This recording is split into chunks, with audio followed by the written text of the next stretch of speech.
wakati wote mwanadamu anatafuta njia ya kurudi kwa Mwenyezi Mungu Subhanahu wa Ta'ala.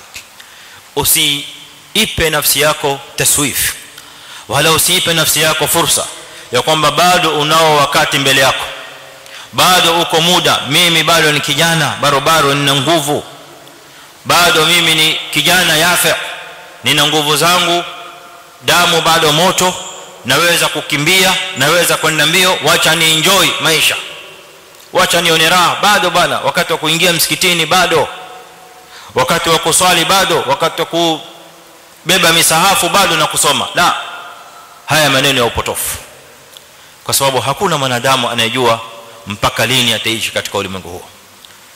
Imam Shafi'i anakuambia fakam min sahihin mata min ghairi illatin wa kam min saqimin aasha hinan min ad-dahr.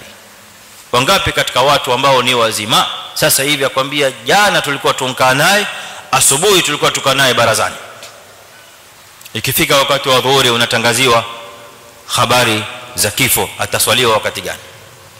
Isije ikafika wakati wa sakaratul maut mwanadamu bado hajatubia, kwa sababu Mwenyezi Mungu anasema katika Qur'an fi surati an-nisa, walaysat at-taubatu lilladhina ya'maluna sayyi'at, tauba haitokubaliwa kwa wale wanaofanya mambo maovu na mambo mabaya,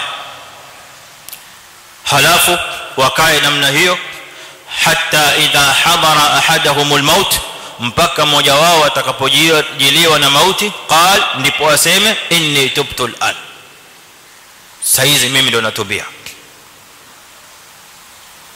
Hiyo inaitwa tauba ya gharghara, Mwenyezi Mungu haikubali.